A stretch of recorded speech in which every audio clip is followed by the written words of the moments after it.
And these are slides that I posted before spring break. We didn't have time to go over them before the break. So today we are starting the lecture 9 on dual theory. And this material is part of your chapter 4 of your textbook. So you can always refer back to your textbook if you are interested. So this is a slide that we already discussed. I just want to highlight how these topics, these last two topics, fit into the course objectives. So we are basically looking at interpreting the model solutions and infer solutions to the real world problems. So that's part of the sensitivity analysis and the dual theory that we get discussed today. So the objective that I want you to get from this lecture is basically understand the concept of duality and explain how to use the solution of the dual problem in sensitivity analysis. Recommended readings are these 4 subsections, so you can read those if you are interested. The agenda for today: definition of the dual problem, the relationship between the primal and the dual, the economic interpretation of duality, and last is the post-optimal analysis. Okay, so let's start by defining what is the dual problem. The dual problem is defined systematically from the primal or the original LP problem. So when you formulate your LP, the objective function, the constraints, and your non-negativity constraints for your variables, that's what we call our primal. Okay? So the LP, the original model, is your primal. We're going to use that primal model, or we're going to call from here, we're going to call it the primal. We're going to use that model to define a dual problem. So from the primal, we're going to define a dual. And we're going to see why having a dual is of benefit for this course.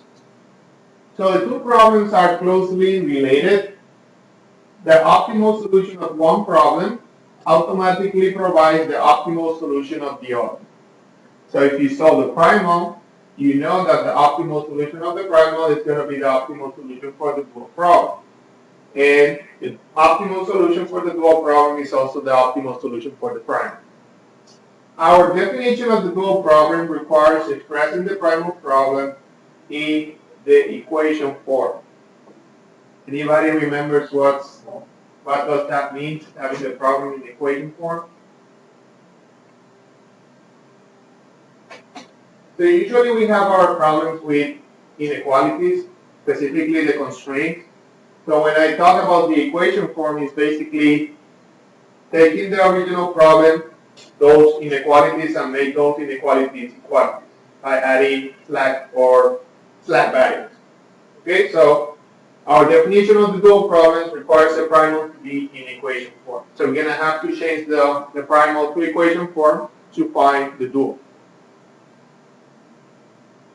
So the key ideas for constructing the dual from the primal are summarized as follows. Assign a dual variable for each primal equality constraint. Construct a dual constraint for each primal variable. The column constraint coefficients and the objective coefficient of the j primal variable, respectively, define the left hand and the right hand sides of the j dual constraint. So this will make more sense when we start looking at the problems. But when you look at the example, you can always refer back to this slide to understand what we are trying to do or what we are doing. The dual objective coefficients equal the right-hand sides of the primal constraints equations, and the sense of optimization, direction of inequalities, and the signs of the variables in the dual are governed by the rules in the table that is shown next. Okay, so we're going to get the dual problem or the dual model following these rules using the Primal model. Can I go to the next slide? Okay. So these are the rules for constructing the dual problem. So let's say our original problem is a maximization problem. The dual of that maximization problem will have a minimization objective function.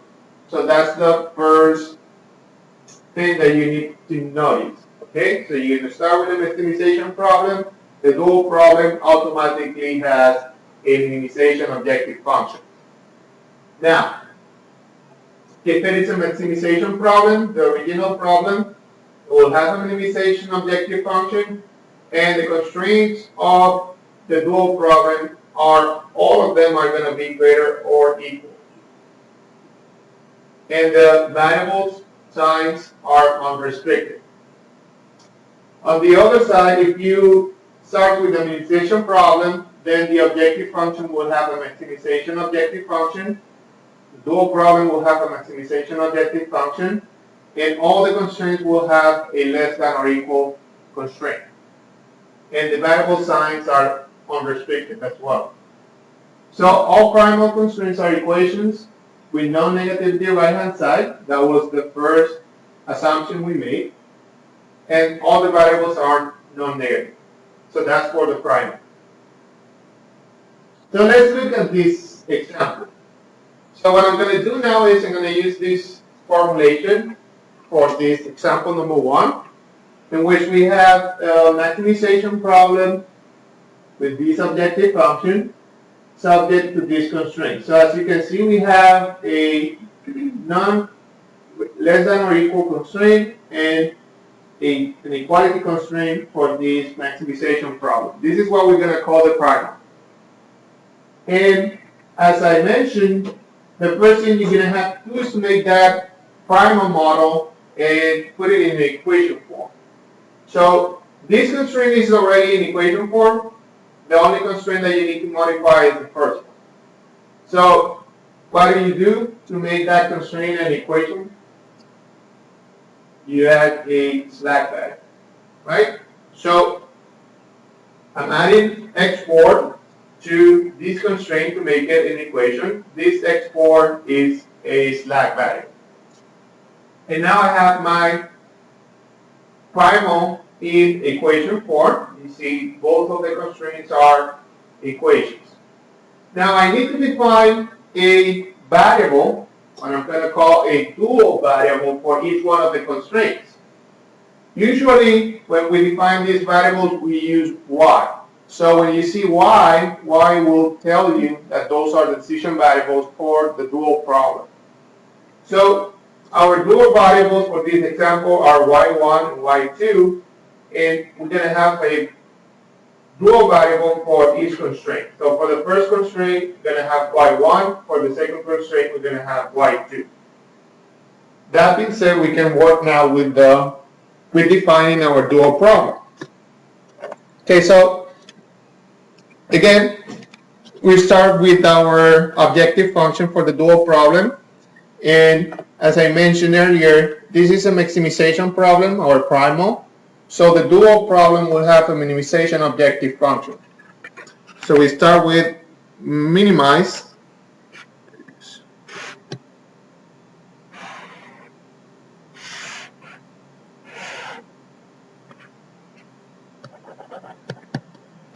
Minimize. Okay. So now instead of Z, I'm going to use W to represent my objective function. And the objective function is going to use the right-hand side of the primal. So the right-hand side of the primal are 10 and 8. Those right-hand sides are going to be used to define the coefficients of my objective function. So what we're going to do is we're going to take this right-hand side and we're going to make those coefficients our objective function. So we're going to minimize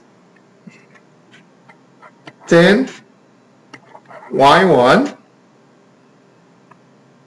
plus 8y2.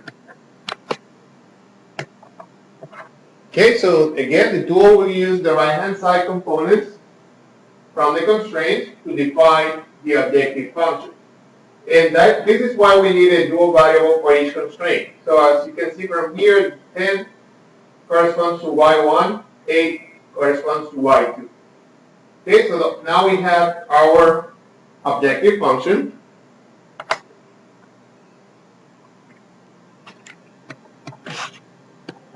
And the next thing we have to do is to define our constraints. Okay, so to define the constraints, we're going to have to look at the coefficients of the constraint of the primal.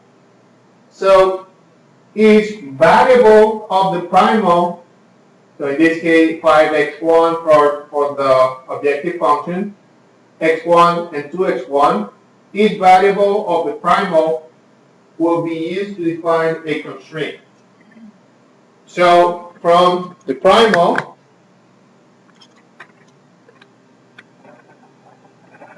I'm going to look at x1 first. So y1 plus 2y2, and as I mentioned earlier, all the constraints for the dual in minimization, if you are changing from max to minimization, are greater or equal to 5. So you take the coefficients of the constraint. The first coefficient is 1, 1 times y1, 2 times y2. This is the left-hand side of the constraint. And the coefficient of the objective function for that same variable is becoming now your right-hand side. So y1 plus 2y2 greater or equal to 5 is coming from the first decision variable for the prime. Now I'm going to do the same thing for the second variable. So for x2, I have 2y1 minus 1y2 greater or equal to 12.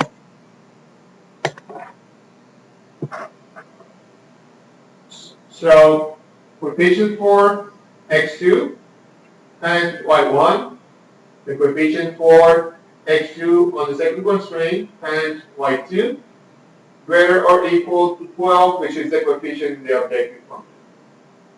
Yes?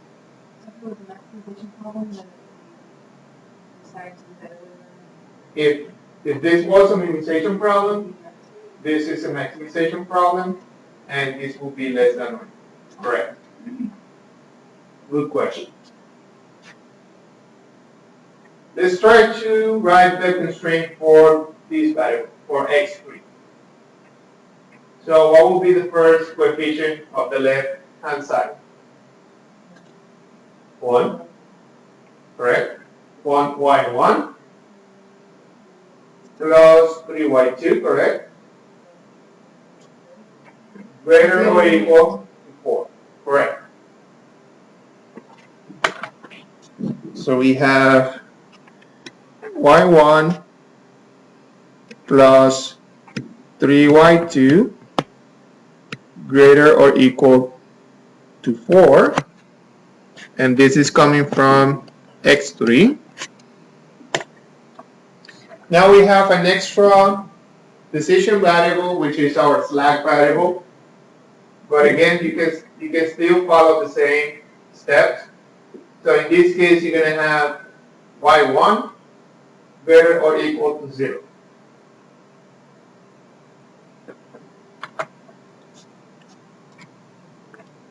So y1 greater or equal to 0. And then one of the rules is that your decision variables y1 and y2 are unrestricted in terms of the sign, so it could be negative or positive. But can you say anything about y1? Is y1 really unrestricted? No, because you have a constraint that is telling you that is greater or equal to 0. So that makes only y2 unrestricted.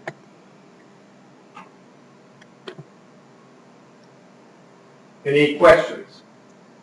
And you will see the benefit of having the dual. For instance, you already know that if you solve this problem, the dual problem, you will get the same optimal solution as the primal. The only difference is that you're going to have your solution in terms of y1 and y2, but the actual objective value function, the objective function value is going to be the same.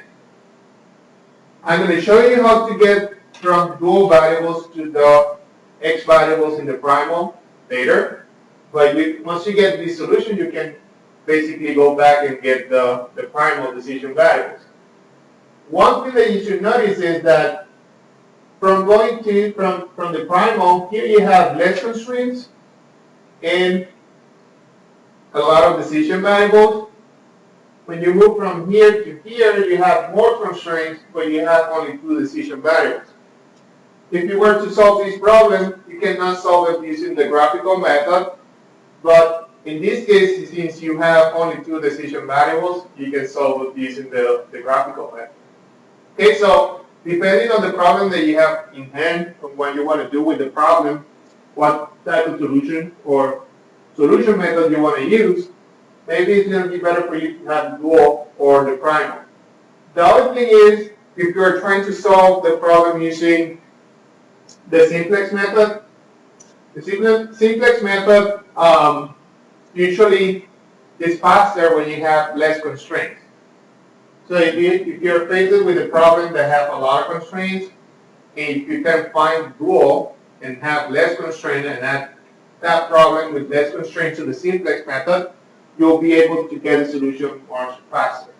Okay? So that's why it's going to depend on what you want to do in the structure of your decision, of your original problem, if it is better for you to have it dual or not.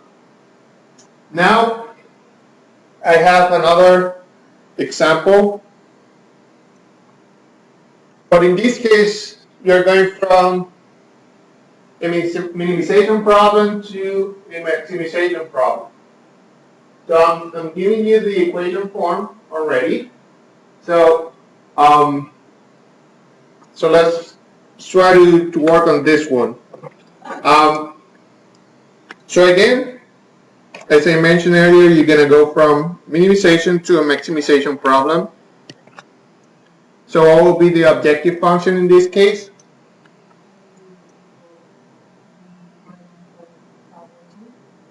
Correct. So you go W equals 3y1 plus 5y2. And this is, again, by looking at the right-hand side of the coefficients of the constraints, I'm sorry. So the right-hand side of the constraints, you multiply those times the dual variables, and you can get your objective function for the dual. Now, same way we define the constraint for the first problem, here you're going to have y1 plus 2y2. In this case, you have less than or equal to 15. Then you have 2y1 minus 4y2 less than or equal to 12. Then minus y1 is going to be less than or equal to 0. And y2 is going to be less than or equal to 0. But from here, you can see that y1 is going to be greater or equal to 0, and y2 is going to be less than or equal to 0. So your decision variables are not unrestricted because of these 2 constraints. And these constraints are coming from x3 and x4, from your equation form primal problem. Okay, so this is the dual. Again, from minimization you go to maximization, and your constraints are going to be less than or equal. I have one more example. And this problem is kind of different, and I'm gonna recall some of the concepts that you learned early in this class. So we're gonna start with the max problem. But what happened here is you have an unrestricted decision variable in your primal problem. So I don't know if you remember from one of our first lectures, when you have an unrestricted decision variable, one way to deal with those is to substitute that decision variable using this difference. Okay? So you can substitute everywhere where you have x1, you can substitute this difference, and this is how your your problem is going to look like. So instead of having x1, you have this substitution. So instead of being x1 plus 2x2 is this decision variable plus 2x2. And also you need to add some slack variables here. Well, one slack variable here for this constraint, and so on. So this is your problem in equation form by using this substitution. Now, when you look at the dual, you have to take into account that new decision variable. So again, we're going from max to min. So minimization of W equals 5y1 plus 3y2 plus 8y3. And using the constraints, have x1, x1, x1 here. We have y1 positive minus y2, because this one is negative, plus y3, this should be 4y3, and this will be greater or equal to 5.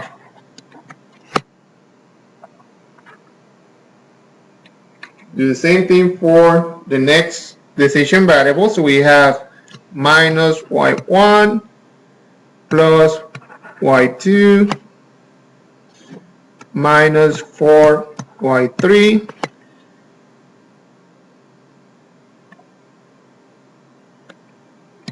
greater or equal to minus 5. And then we have 2y1 plus 5y2 plus 7y3, and this is greater or equal to 6. Then we have minus y2 greater or equal to 0, y3 greater or equal to 0.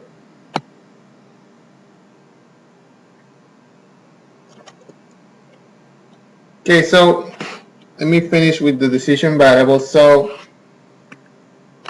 we have supposed to have y1, y2, and y3 unrestricted. But from here we can see that y3 will be greater or equal to 0, and y2 will be less than or equal to 0. So the only unrestricted variable is y1. Now, if you look at these two constraints, you can make one constraint from those two. As you can see, there's only a difference in terms of the signs. So from here, you can always change the second constraint. You can make that one y1 minus y2 plus 4y3 less than or equal to 5 by multiplying that constraint by -1. So if you multiply this constraint times -1, this will be positive, negative, positive, the sign will change, and this will be positive. And that's what we have here. And if you see that constraint, and right, so if you look at this constraint,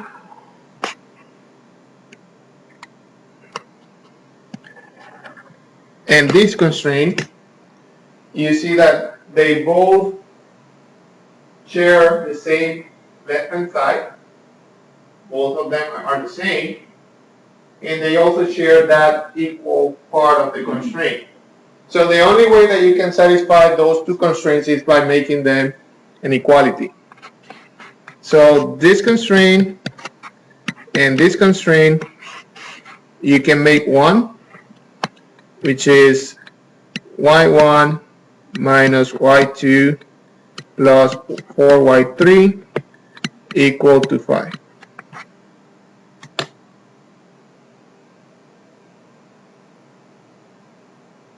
Again, they are the same. The left-hand side is the same. This one is greater or equal to 5. That one is less than or equal to 5. So they're going to be the same as the equality when they're equal to 5. So you can change those two constraints and make only one, which is that one. Any questions? So we saw three cases, and these are the only three cases that you will see from going from the dual, the primal to the dual. Minimization, maximization, and the case in which you're going to have an unrestricted decision variable.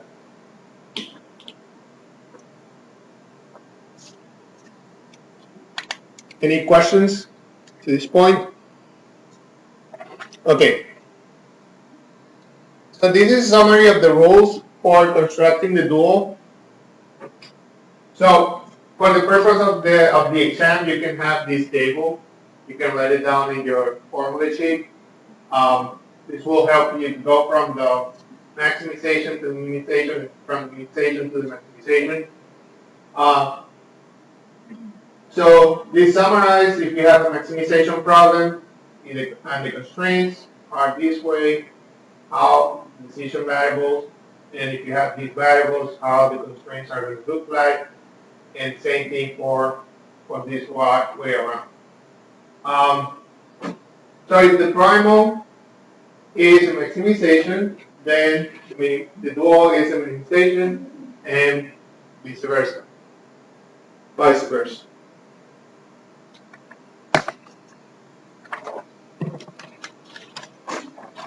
Okay, so that basically defines how to go from the primal to the dual, from minimization to maximization, and from maximization to minimization. Now, let's talk a little bit about the relationship between the primal and the dual. So, changes made in the data of an LP model can affect the optimality and or the feasibility of the current optimum solution. And you saw that with the sensitivity analysis. We look at how the changes in the coefficients and the changes in the right-hand side affect the solution of the problem. This section discusses the primal-dual relationships that can be used to recompute the elements of the optimal simplex law. These relationships form the basis for the economic interpretation of the LP model and for cost optimality analysis.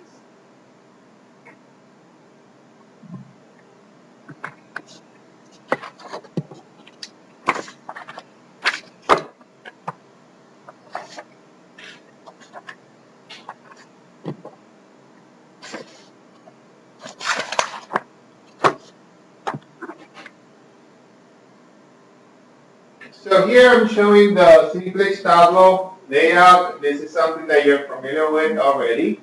So the figure represents the starting and the general simplex tableau schematically.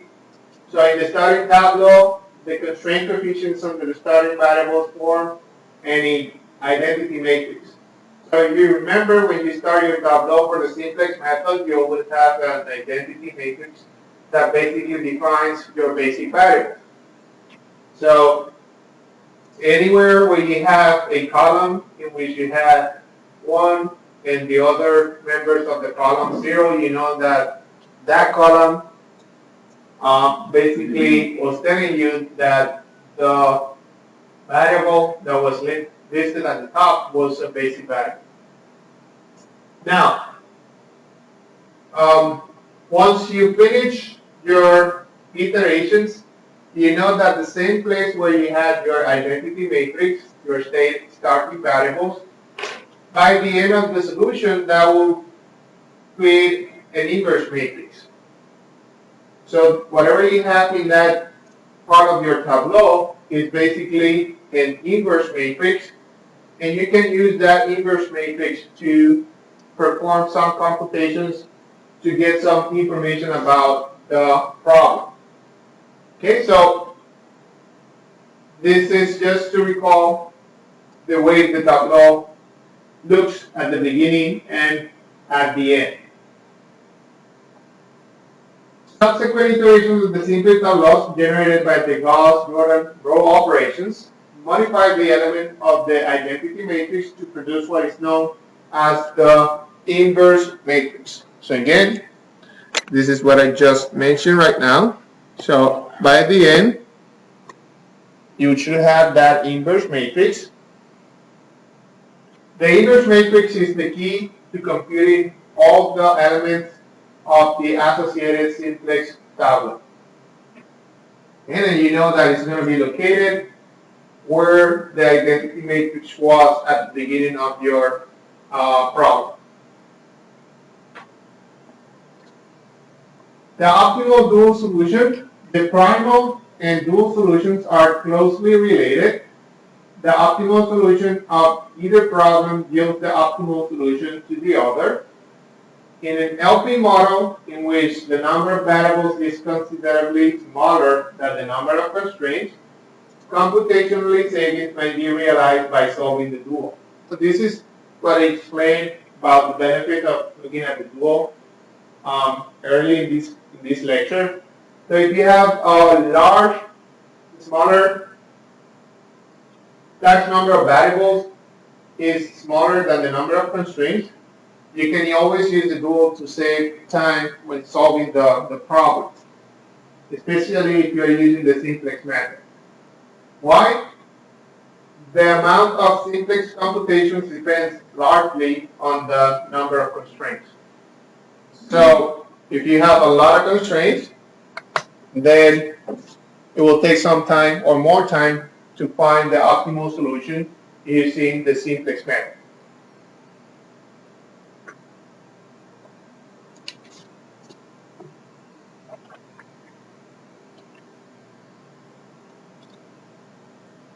Okay, so this section provides two methods for determining the dual values. Method 1, you can find the optimal value of dual variable by looking at the optimal primal z coefficient of the starting variable x5 plus the original objective coefficient of x5. There's a second method, which is the optimal dual variables equals the row vectors of the original coefficients, objective coefficients of the optimal primal basic variables times the optimal primal inverse. And we're going to look at some examples in which we apply both of the methods. The elements of the row vector must appear in the same order. The basic variables are listed in the basic column of the simplex tableau. And I'm going to refer back to this in a couple of minutes. Okay, so let's look at the first example in which we are going to use the first method to find the optimal value of the dual variable. So we're going to look at the optimal primal z coefficient of the starting variables xi and we're going to add the original coefficient of the objective function. So consider this problem, maximization problem. We have two constraints, one equality, one less than or equal. So we form the equation form for that problem. So we need to add a slack variable in an artificial variable to make this look at an initial solution for our tableau. Remember, you need to have an identity matrix in your tableau to start solving the simplex, using the simplex method. So this is referring back to the artificial method to solve a problem. So remember, we had the equations. You needed to add an artificial variable to start solving your problem using the simplex method.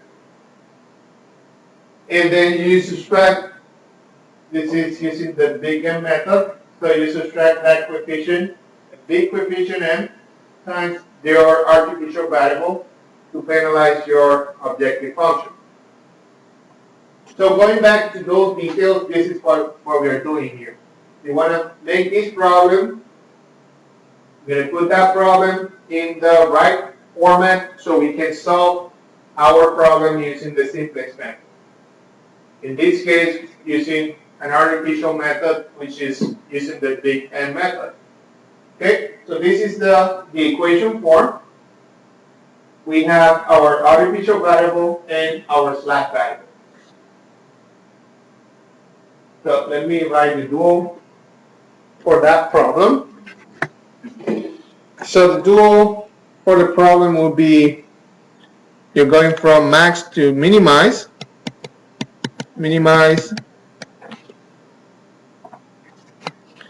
W equals 10 y1 plus 8 y2 subject to y1 plus 2y2 greater or equal to 5, 2y1 minus y2 greater or equal to 12, y1 plus 3y2 greater or equal to 4, y1 greater or equal to 0, and y2 greater or equal to minus m.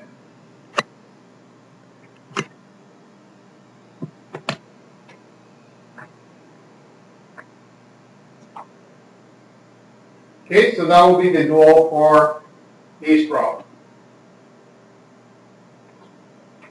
From there, if you solve this problem, the original problem, using the simplex method, this is going to be the primal optimal tableau. Okay, so anyone can tell me what is the optimal solution in terms of the decision variable based on that tableau? Correct. X1 equals 26 over 5. So if this is the optimal solution, you know that your basic variables are the ones that are values are listed here. So your basic variables give you the values of the solution here. And this is the actual objective function value. Okay, so now we show how the optimal dual values are determined using the two methods described earlier. So we know the values for the decision variables using the simplex method.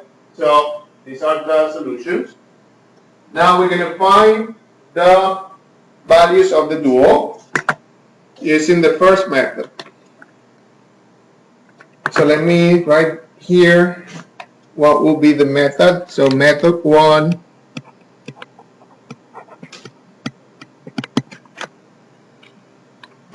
optimal value of dual y1 yi equals the optimal primal z coefficients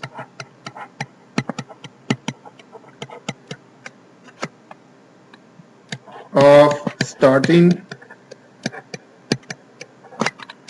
variable xi plus the original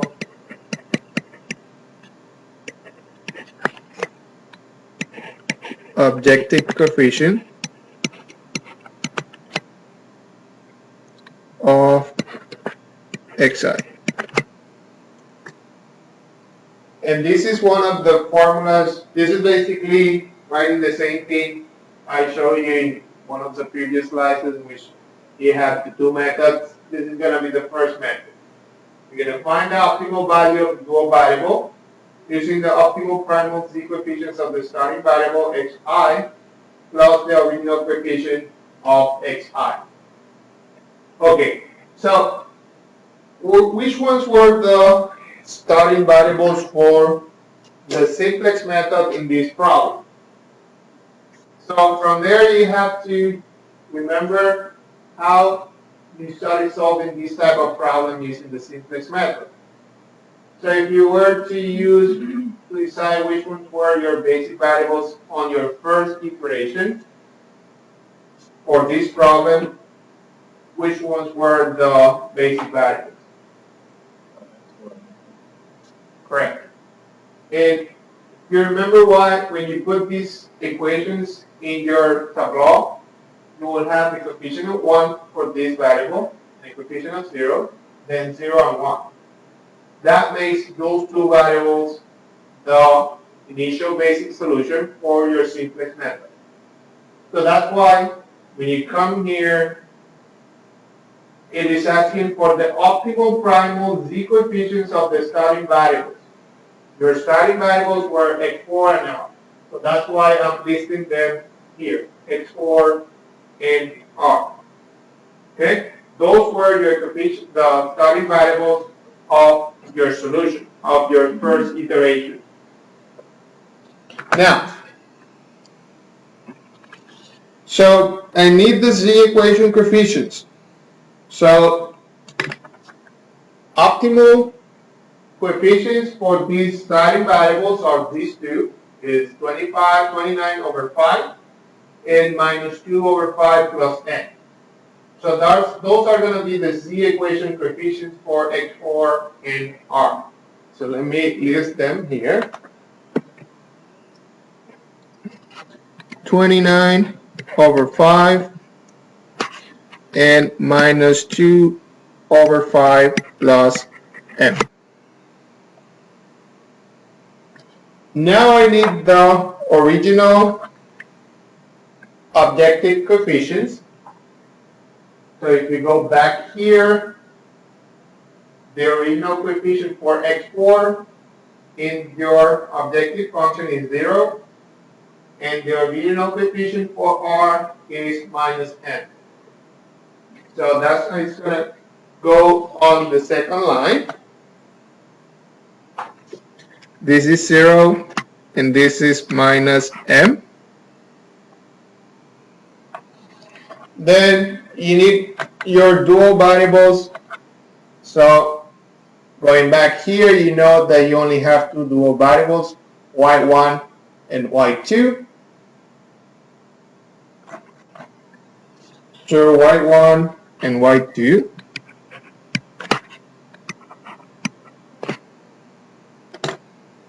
And now using that information, you can compute the optimal value of the dual variable, y1. So in this case, we have y1 and y2. So the optimal dual values will be the summation of the optimal primal z coefficients of the starting variable, which is here, plus the original coefficient of the objective function, which is the second line. So y1 equals 29 over 5 plus 0, which equals 29 over 5. and y2 is minus 2 over 5 plus m minus m, and that equals minus 2 over 5.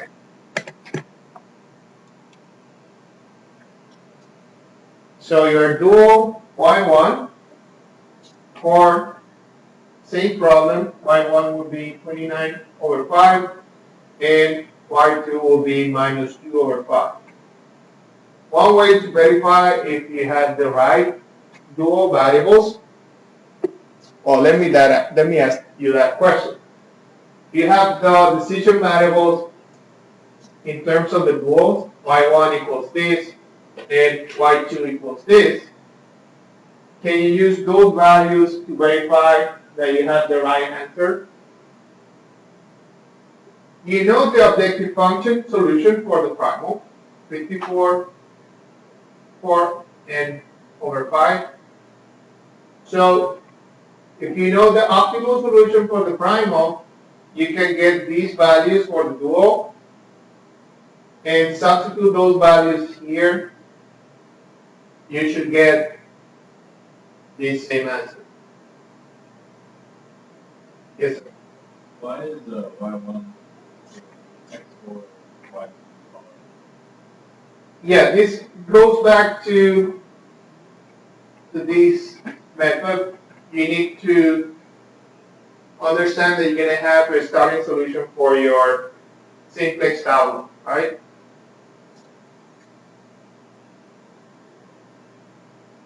Here. So your simplex tableau will give you the starting variables, and you know where those starting variables are based on the identity matrix. So the way this method works is because they know how the identity matrix that you get after the optimal solution affects the actual solution of the problem. So those methods are derived based on what happened with the starting variables in your simplex tableau.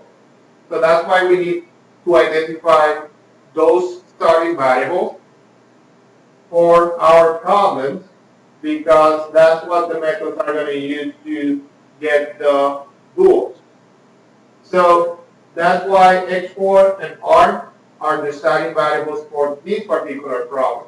That doesn't mean that that will always happen. It could be x1, x2. It will depend on the actual structure of the original problem.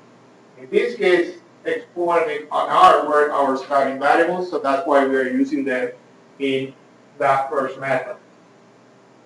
Okay, so that's a very good question. So that's why we are using them here, because those are the variables that we use in our starting tableau for the simplex method. Those are the variables that were under or above the identity matrix. If x2 and x3 were above the identity matrix, then you will use them as your starting primal basic variables. Okay, so I know there's a lot of things coming together in this dual lecture. And that's why I would like you to go understand very well what we're doing, because you'll be using those concepts over and over again. And if you have questions, it's very important for me to see and understand what your questions are so I can address them in class.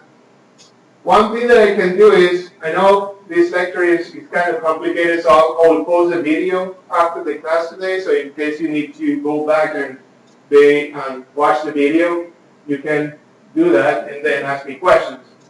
But you will have the lectures note and you will have the video as well. So please go back and address those questions and let me know.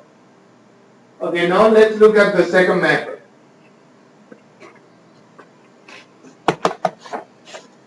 So let me make some notes here.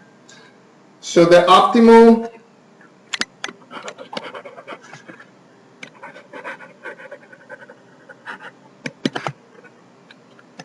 inverse matrix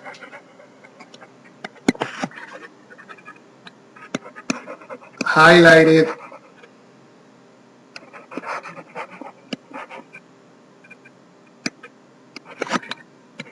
in the tableau,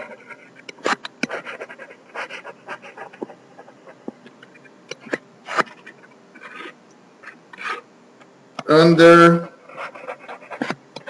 the starting variables,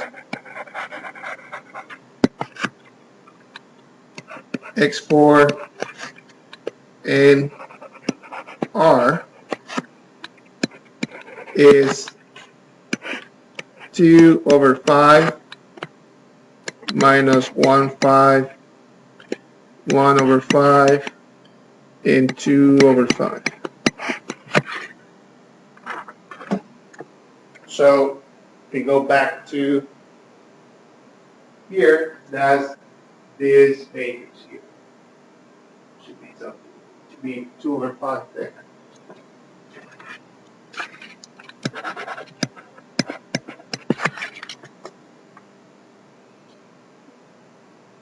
Okay? So let's start by noticing that that's the inverse. It's coming from the starting solution or the starting variables for your tableau. And at the end, when you get the optimal solution, that place where the identity matrix was is now an inverse matrix, and that is what is listed there. The order of the optimal primal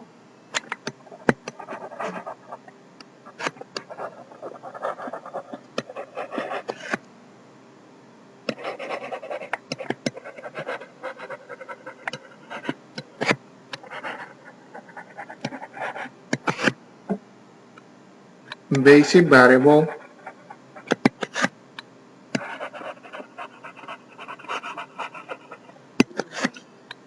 in the basic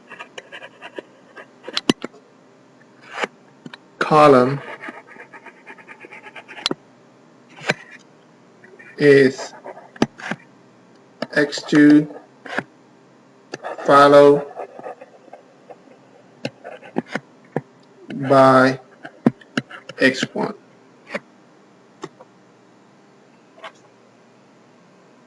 So which one in your tableau, what is this basic column? You remember which column is the basic column? It's basically the column that lists the basic variables up to that point in the simplex method. So if we go here, our basic column is telling us that x2 is in the first place, x1 is on the second row. Okay, so this order is going to be important now for this second method. x2 goes first, x1 equals 26 over 5 goes next. So x2 is followed by x1. The elements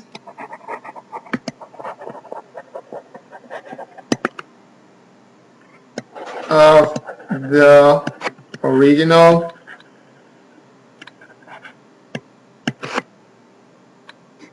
objective coefficients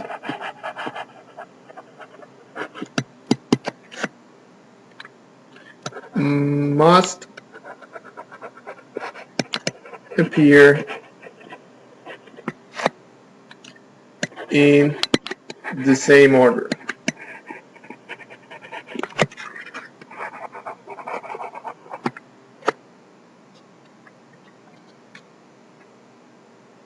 So the original objective coefficients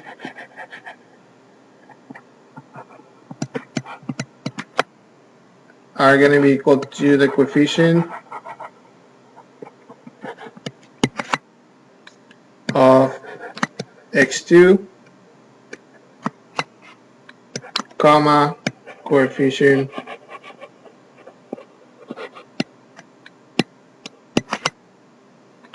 of x1.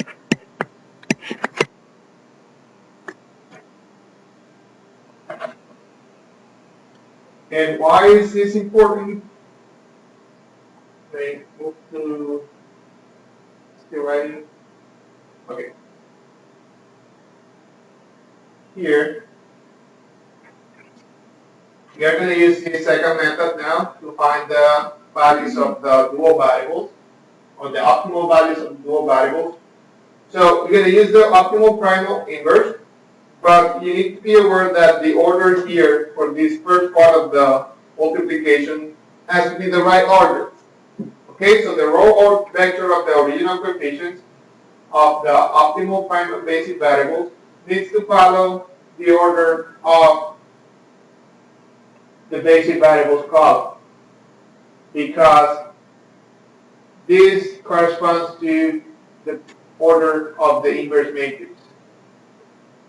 So the original objective coefficients for this particular case, if we have x2 and x1, will be coefficient of x2 and then coefficient of x1. So now we can use the second method. The optimal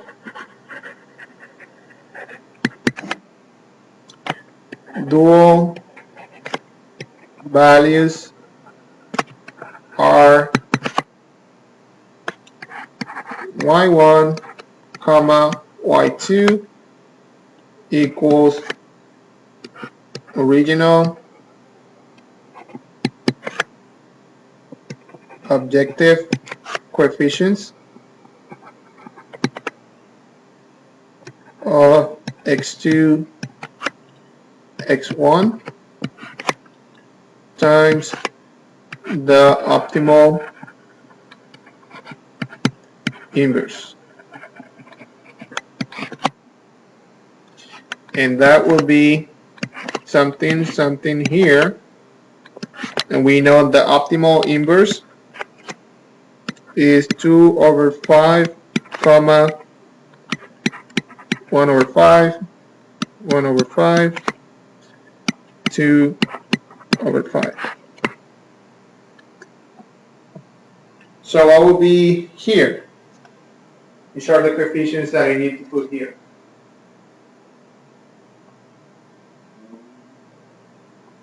So are the original objective coefficients of x2 and x1. That's coming from the objective function. So for x2 is 12, for x1 is 5. So you put 12 here and 5 here. So here is 12 and 5. And if you solve this, you'll get, anyone wants to guess what we get here?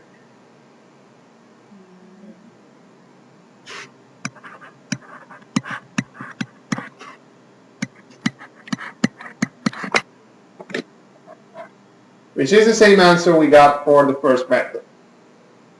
And if you get both same answer, that means that you're doing the method correctly. Okay? So you should get the same exact values for your dual optimals because it's the same problem. Both methods should give you the same answer or the same numbers. Any questions? So you have two methods to find from the primal solution, optimal solution. You can find your optimal dual variables by using one of these two methods. Okay, so the primal dual objective values for any pair of feasible primal and dual solutions, the objective value in the maximization problem is less than or equal to the objective value in the minimization problem. That's always true. At the optimum, the relationship holds as a strict equation, meaning that the two objective functions are equal. So one of them are going to go this direction. So if you're maximizing your problem, you will always find a better solution. So that means that your objective function will increase, because if it's a better solution, it should increase. If you are minimizing, a better solution will decrease your solution or your objective function.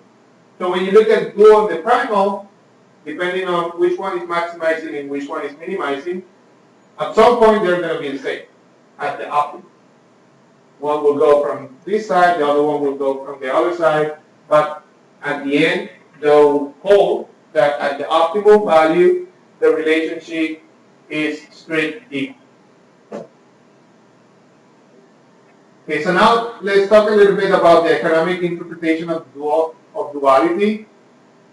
So the LP problem can be viewed as a resource allocation model that seeks to maximize revenue on their limited resources. And that's what we are usually doing when we are trying to solve these LP problems. So we are trying to assign resources to maximize our revenue, but we always have some capacity limitations.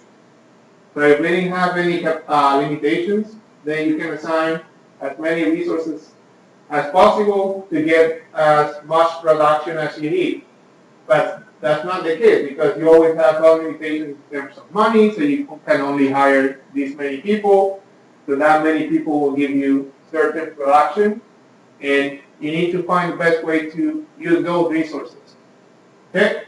So looking at the problem from this standpoint, the associated dual problem offers interesting economic interpretations of the resource allocation model. To formalize the discussion, let's consider the following representation of the primal and dual problems. So I assume that you're familiar with this notation. So this is the summation from j equals 1 to n.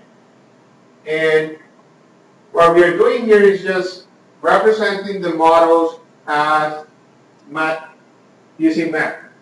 So you're maximizing the sum of the cost times your decision variables, and you have some restrictions where BI is basically your right-hand side, A is the coefficients that are with your decision variables. And for the minimization problem, which is the dual, you are using Y as our variables, and BI corresponds to your right-hand side here. Right? So for your primal, BI will be fine in your right-hand side. For the dual, it's going to be part of the coefficient in your objective function. Same thing here. So Cj, which is the cost in your primal, will now be part of your right-hand side in your dual problem. Just going from the primal to the dual to the primal. Okay, so viewed as a resource allocation model, the primal problem has n economic activities and n resources. Okay, so you have n activities and n resources, meaning that you have a capacity limitation in your resources.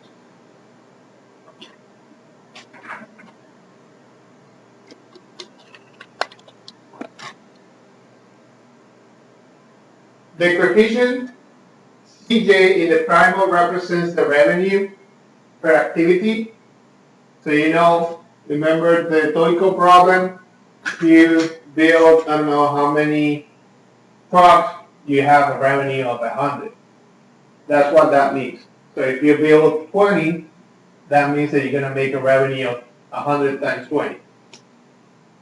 So that's Cj, the revenue that you're making in your production per unit of activity J. Resource I with availability Bi is consumed at the rate of 8 Ij units per unit of activity J.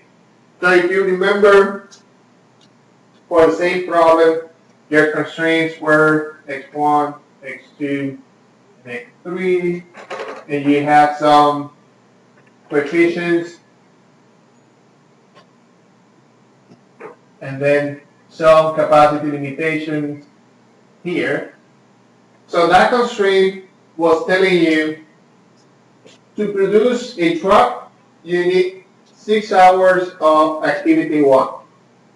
So let's say each activity is a constraint.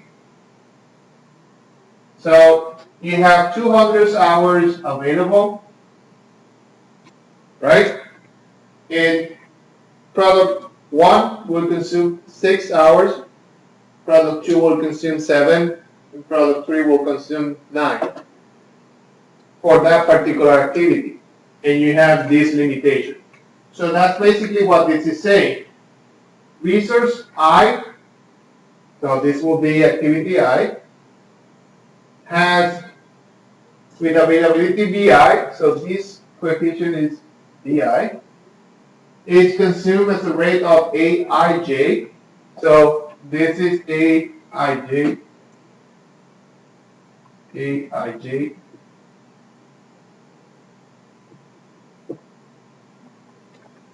per unit of activity J.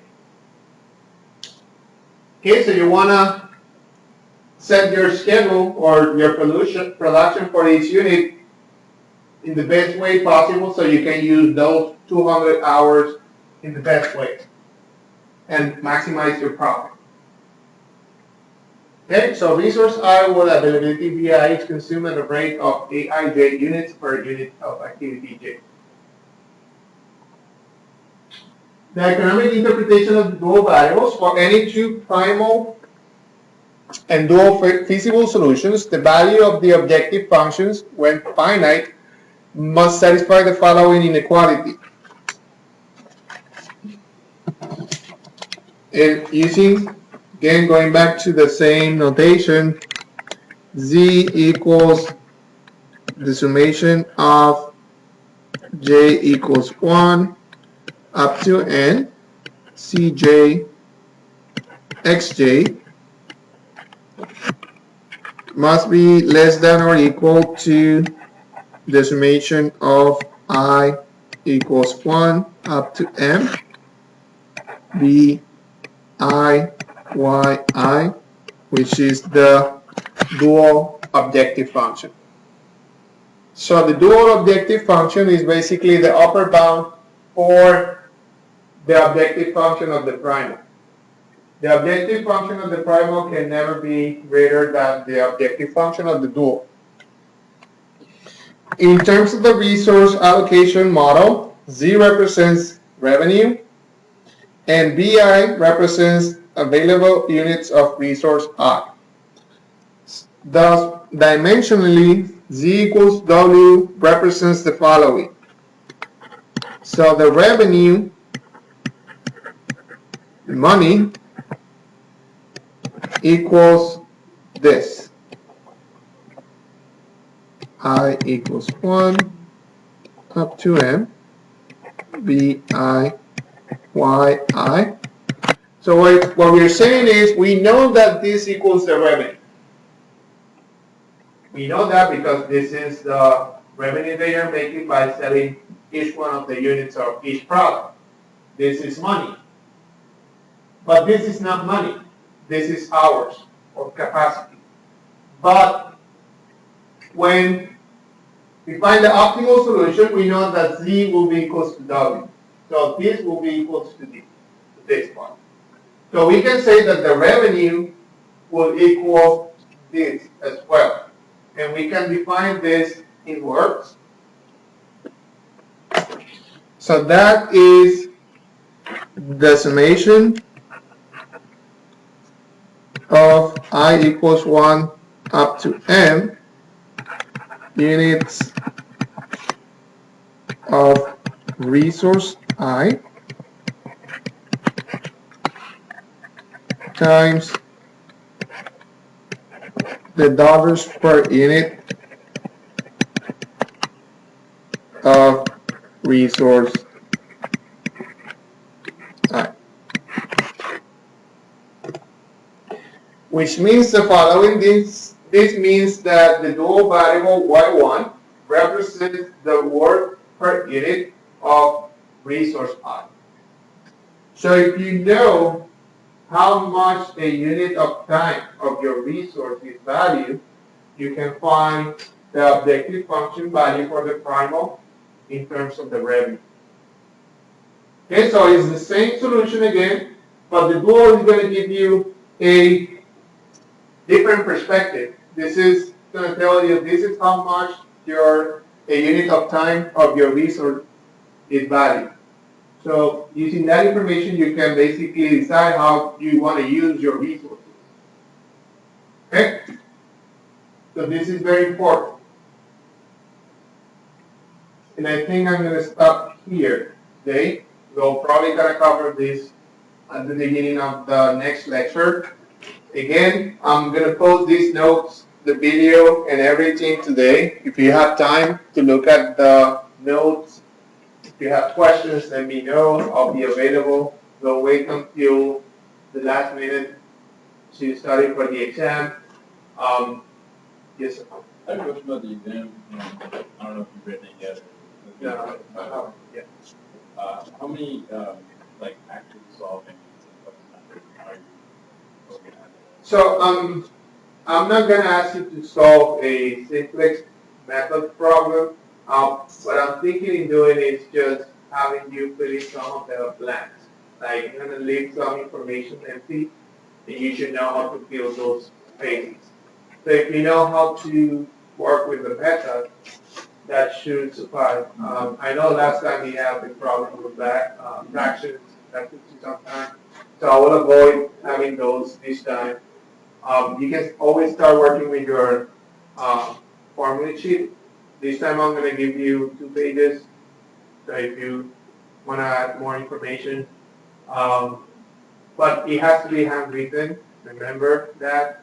Um, and that's basically it. So I'm going to post that homework today. I'm going to discuss kind of that homework on Thursday, complete this part of the lecture. And if you have questions, indeed, some questions about the material we covered for the exam, you can always bring those questions. We can discuss them on Thursday.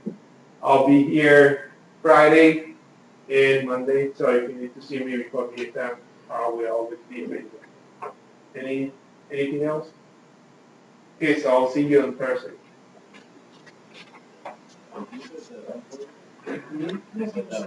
Thanks. Oh. No,